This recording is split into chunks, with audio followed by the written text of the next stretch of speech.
Hello everyone and welcome back to another AFK journey video. In this video we're going to be going through the top Supreme Arena defenses you can run for this week. We're going to lead it off with the free-to-play team formations, but keep in mind the formation IDs today, you can use them, but the third team you're going to have to set manually because it is not a symmetrical map, so you will have to do that, unfortunately. Okay, so team number one for free-to-play is going to be the tried and tested Chimera Iron Nuke team, which is very strong. Using heroes a lot of people would have built up. Nero giving the charms to boost up Chimera. We have Damon giving the attack buff to Chimera on the tile in the back. We have Iron on the other tile, and Iron actually deals a massive amount of damage on these Graveborn faction tiles. Like his nuke damage alone sometimes is higher than even Chimera if the match ends quick enough, and then Almas is going to crowd control them for longer.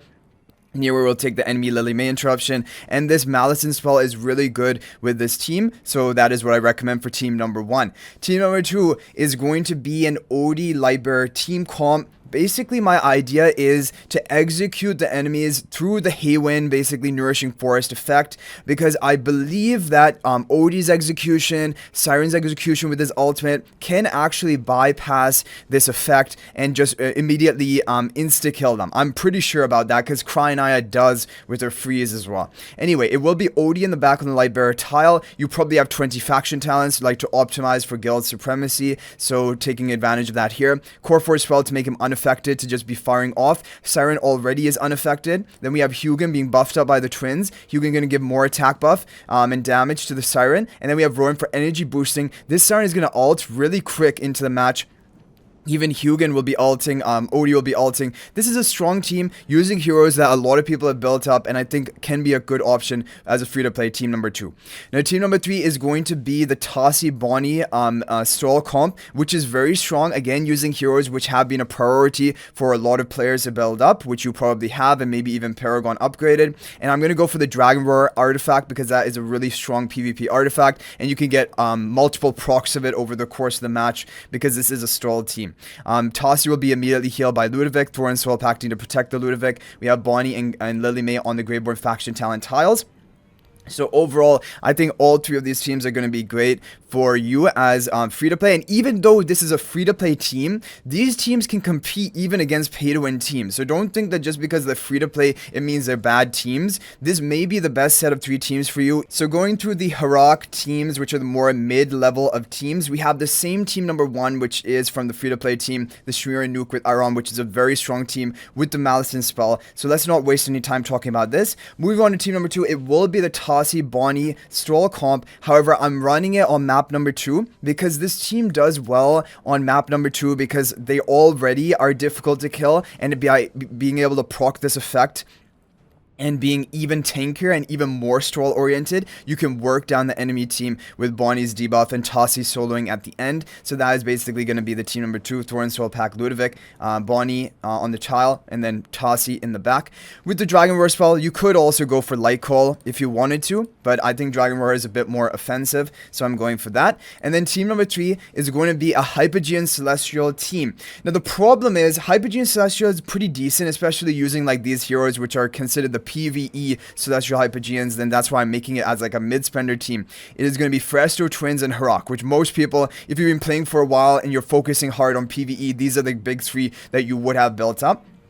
Now the problem is this map is very, very, very awkward, and it's awkward for every team. So like that is kind of the trouble, but I think I still managed to come up with some decent sort of like formation here. Ideally you would want to have twins on the tile in the back, but if you have twins on this tile here, they can actually not stellar bond anyone because of how awkwardly the map is laid out. And so that is kind of the problem. So what I decided to do, Hugin in the back with the Core Force spell, he's going to be getting haste, he's going to be casting frequently, his ultimate, his shielding, and also he's going to be protected from crowd control. We also have Siren. Innately he's going to be protected from crowd control from his like exclusive skill. And so both are going to be on the tiles, both casting their ultimates rapidly. Siren going to crowd control, and they're all going to be grouped up already to begin with. So Siren's going to get a lot of value here. And then we have Harak, who is going to try to get going and get snowballing. Hopefully Siren can enable him, and Harak can pick up one kill, and then he can carry your team. We have the twins still bonded to main Fresto to make him like tankier, increase his stats. Also, main Fresto is going to be on the blue twin, so she's going to be able to cast her ultimate a little bit faster, or he is going to be able to cast her ultimate a little bit faster. fast here. And yeah, so overall, it's a very awkward looking team, but based on this map and the limitations we had, I think this is the best like formation like setup you can do for using these heroes. And I think there's quite a bit of synergy here. I think it will be a strong team.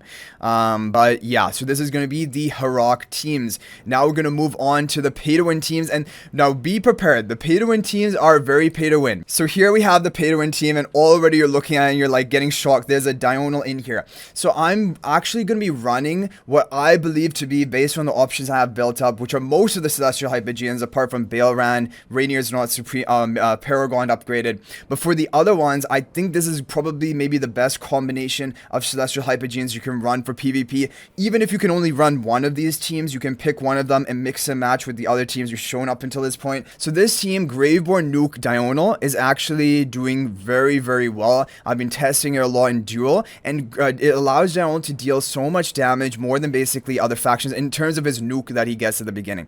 Nero is going to further power him up, Damien also powering up, and then Leica for the attack speed buff, giving him another intoxication stack. And I cannot put Leica on this other tile because we need to have the Core Forge to make Diagonal unaffected, and then he needs to be the rearmost, so it has to be in this position. If I put Leica here, she becomes rearmost, and I cannot put Diagonal here because then he cannot get the benefit about Nero and Damon. And then we have Thorin to complete Graveborn faction talents. He can soul plunder, debuff enemies, and also he's just tanking for your team. But Diagonal is going to nuke them. So this is a very solid team. But again, you can run the Iron Shimura team here. That is still very, very good. And arguably, it can even win certain matchups that this team cannot. However, this is one pay-to-win team that I'm going to be trying for this week, basically. Moving on to team number 2. So team number 2 is incredibly pay-to-win. And like, I originally was thinking that you could run Freesto here. For example, Real Hera and Illusion in front of Theodore. But the problem is, this team can work, and it can actually work really nicely into a lot of enemy teams. But if the enemy runs Dunlinger, Cryonaya, yeah, say goodbye. This team is just going to be completely destroyed. Because if they run Dunlinger of their own and Cryonaya, then their Cryonaya can ult freely, but my Cryonaya cannot. And so even though I have massive energy boosting with Theodore, I have Rowan, doesn't matter. They're going to get off the Cryonaya ultimate. It's just, you're just feeding them fodder. All they need to run is Dunlinger and Cryonaya and nuke your team. So I was like, the only way to protect this team effectively on defense, you have to run Dunlinger. Now, if I run Dunlinger, now the opponent could also run Dunlinger and prevent me, right? But at least then my Dunlinger will prevent their Cryonaya or Hypercarry from going off. So that's one thing for protection, kind of necessary. And if the enemy doesn't run Dunlinger, they're dead. Because if you think they run Lily May, the crazy thing is, I've done testing in duel with Theodore buffing energy of Cryonaya, Rowan buffing energy of Cryonaya, and the Hypogean Celestial faction talents buffing energy. There's so much buffing that what happens is my Cryonaya will ultimate at 87 seconds left, like 2 to 3 seconds into the battle. And then even if Lily May interrupts me, only 3 seconds later at 84 seconds left of the battle, Cryonaya ults a second time. And so that's the massive energy boosting you have. More energy boosting than you've ever seen before because of Theodore. And I did decide to Paragon for Theodore. I went all in. And I do think he's a really good, interesting tech option for PvP. That's part of the reason. Also, because he is an A-level hero. If there's another stronger A-level hero, I can swap ticket him. But I did decide to go for him. Maybe it was a mistake. I don't know. But I definitely wanted to do more experimentation of him with Cryonaya because I think he is amazing. So basically, this team is incredibly pay to win, of course. If you run it with Fresto, it can be better into some matchups. But if they run Dunling or Cryonaya of their own, you're dead. You just have no chance of, there's just not any competition. If they run Dunling or Cryonaya into this team, there's some RNG, right? It's not a guaranteed they're just going to be able to clear you because I'm also blocking their ultimate. Okay, so, and you need to try to counter things if you're talking about completely pay-to-win teams. Now, finally, we have this team, which also is doing really well for me. And you know what team this is doing the best into? It's the Baelran teams. So Baelran, especially now that we have the Guardian spell, which I'm not even going to be running on any of the pay-to-win teams, even though I could. I just felt like it wasn't the best match for any of my teams. The Guardian spell gives massive damage reduction, vitality, health. It's basically the perfect artifact for Baelran. And it's kind of made for Baelran.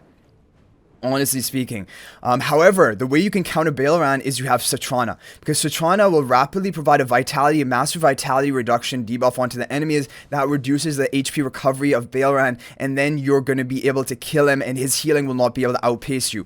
The biggest issue with Baleran is if he can get ascended, even one ascension, then all of his normal basic attacks start dealing that splash damage basically, and he just starts shredding through your team, and he'll 1v5 you. He will 1v5 you, and like when you look at this Cryonia team, you might think this is gonna destroy people.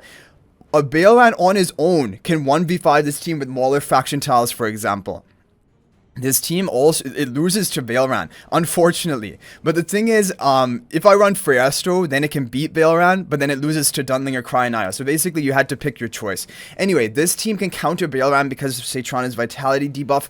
You also have massive stall potential, like Igor's going to be stalling, Bonnie's going to be debuffing, Athalia's going to be hopefully nuking the debuffed enemy and spreading Bonnie's debuff. Ludovic is going to be healing.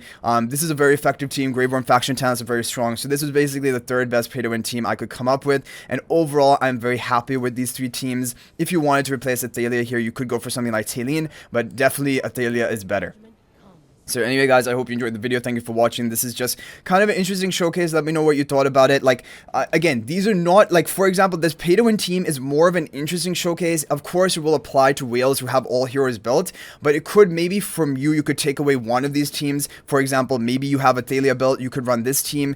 If you somehow have Diurnal built, you could run a team like this. This team is very pay-to-win, but like I said, you can make some replacements. Freyasto can work rather than Dunlinger, but it does have that weakness to enemy Dunlinger Cryonia, right? But if they don't have Dunlinger, then you're going to be fine, for example.